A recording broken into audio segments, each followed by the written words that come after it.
International influences, I'll have to go back to, again, um,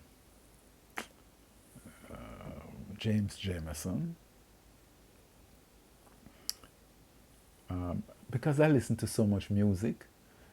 I have to kind of put them in categories or in perspective. James Jamerson was like my R&B or popular music. Anthony Jackson, Abla Borel, Ray Brown for double bass, Stanley Clark. When I start listening to Stanley Clark with the album called School Days, I said, okay, here we go, Glenn. And I started getting into that kind of music, that jazz fusion. And of course, Larry Graham, who was the bass player for Graham Central Station. And that started a whole other color or era for me, because now I was into slapping the instrument, slapping and popping.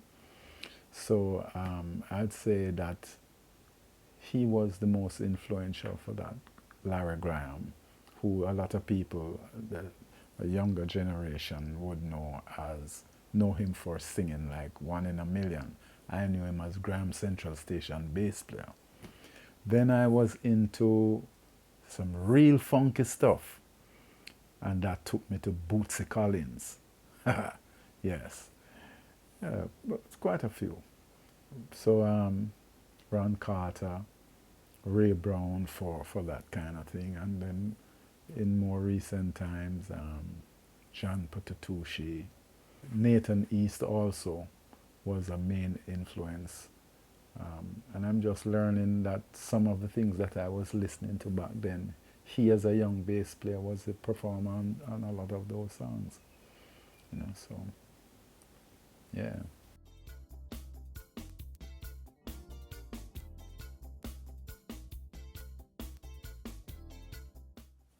Bass lines that really influenced my playing came from, if you're talking international on that pop scene, was General.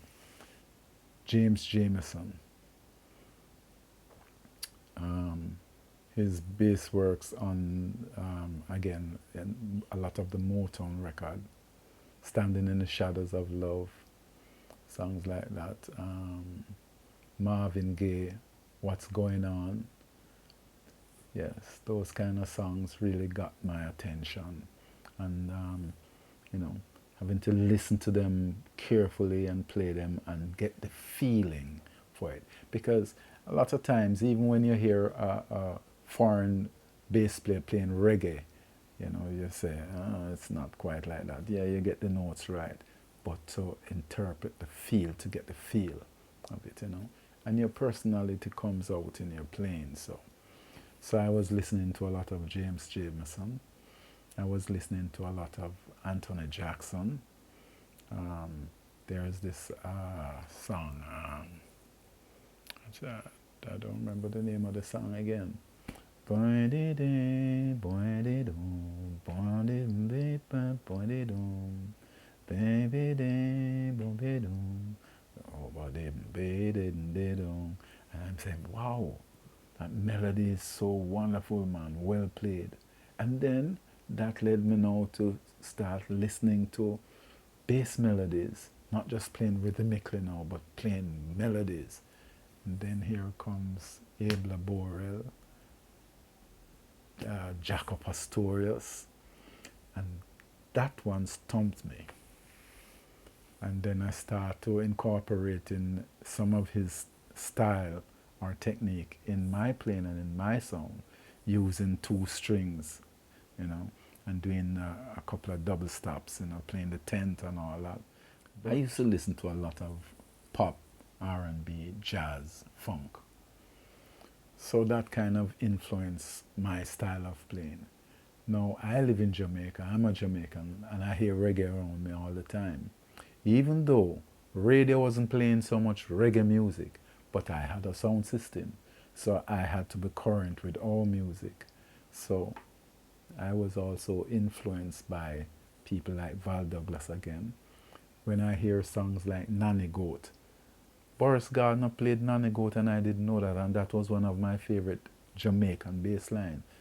Just the attitude with it, it's like boom, boom, boom, boom, boom, boom, boom, boom, boom, boom, bim, bim, boom, boom. And I'm saying, wow, listen to that rock. And then when I'm playing in the parties and see all the people dancing to it, you can see that is the bass and the drum leading the motion for the music. So I'd have to say, for that song, yeah.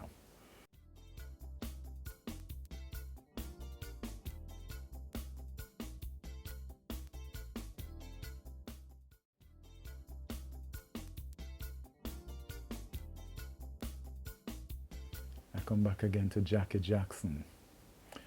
No, this time now it's in the 70s now, and I met Jackie Jackson. So I'm also friends with Val Douglas, Boris Gardner. So I used to go and watch them play live. And then the opportunity came where I was asked to fill in for Jackie Jackson at the Sheraton Hotel. It was in New Kingston. That was like the place to go and hear musicians, right? Most of the musicians there, of course, could also read. But they seemed to like my attitude and see that I really wanted to learn, and I was eager to advance myself and humble myself, because I didn't go there and go and like, yes, I'm a bad bass player, even though they used to rate me for slapping, because I used to spend a lot of time doing that. So there's this brother now called Mikey Chung. I tell you a little story that caused me to humble myself again and know that I'm not to overplay while accompanying. Mikey Chung, who is a very good friend of mine, and Mikey Chung was playing in a band called the Now Generation, and of course Val Douglas was a bass player for that band. They were like the top 40 band of the day, but also the main recording band for a lot of hit songs at the time. So one night I'm playing in a band with Mikey Chung, and of course I was having fun. I'm slapping, I'm getting crazy. Mikey plays the guitar, but he's also an excellent bass player. Plays double bass and also electric bass, and he was a student at the School of Music also. So I'm on the bandstand, I'm getting crazy, and I'm popping and going on. And I'm looking across the bandstand and I see Mikey smiling with me. So I'm saying, yeah, Mikey, loving what I'm doing, man. Get into it some more. And Mikey just quietly move over, walk across the stage and come to me. And I went to him. And he just said to me, laughing. You're in the audience, you think he's giving me some kind of joke or something that he found funny. And he just said to me, Glen, just hold the groove for the song, man. We know you can slap, but you don't have to play so much, man. Just hold the groove of the song, man, and everything went nice, man. Just listen to the drum and play the groove. And I just went back to my space and just get back into the groove of the song. From that night, I realized how important it was to just lock with your drummer. Don't care how much notes you can play and how fast you can play the notes and how much slap you can do in. The important thing is establish the group, establish the foundation, hold the groove, hold your position. If you have a little statement to make, you make it when there is time and space for it. So I learned that lesson then. I started telling about Jackie Jackson. Val Douglas also used to play at the Sheraton Hotel. So Jackie was going on tour with Toots and the Maytals. And he asked me to sit in for him. So he said, here what you do. Come to my house and let me teach you the songs. And he wrote out a chord chart for all the songs that I had to learn. And he sat with me and went through every one of them. And the thing that stood out was how he made it look simple, how his attitude towards me and teaching, And I learned these things from them. That it's just a humbling experience. And don't care how many times I got it wrong. Sometimes I playing something like the first night I would go on the gig and he's standing there and I'm playing and I'm excited but nervous. And I'd play some sour notes. Sour because it's not what is expected or not what is supposed to be. And he would just call and say, "Hey man, what up?" And I know what I did. And I know it wasn't right. But, you know. And then after that, it's gone. He come off stage and say, "No man, just keep your focus, man, and get it right. Not have to do anything too much."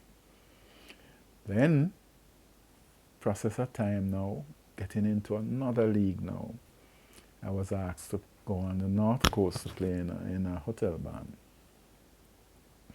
The first time I did that was with Freddie Butler at the Towile Hotel in Towile, St. Mary, which is now called Couples Hotel.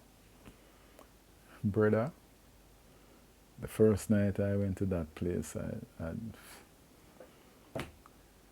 kind of just get thrown in the deep end because now they're asking me to play standards. And some of them, most of them I wasn't familiar with, you know. And they would just call the song and say, "Okay, we're going to play this song. We're in this key." Example, "Fly Me to the Moon," in the key of C or whatever the key was. He's going to play it one round and he'd play it very slow and I have to listen. Sometimes I peep over to look on the keyboard. He's a keyboard player, to see what his left hand is doing. But sometimes he's playing some other harmonies, but I'm hearing them. And then when it comes around again to start the song from top, they just go 1, 2, 1, 2, 3, 4. Fly me to the moon. I could just play one note at a time, all the root notes that I heard.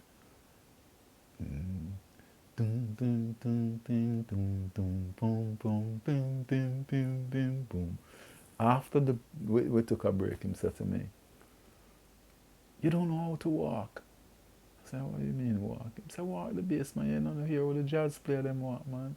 You know, move, spell out the chord them and thing." I said, "Okay." I said, "Yes, I can do it a little, but I have to get used to the chords first. I have to get the center of the thing." And he said, "Okay, we're going to play that song again tomorrow. So when you go over to your cottage, you come check me, and I'll write it out and show you what it is, and you try and move it." And that's where I learned that. Then going to another level now. Another keyboard player and trumpeter checked me to come and play at the Intercontinental Hotel.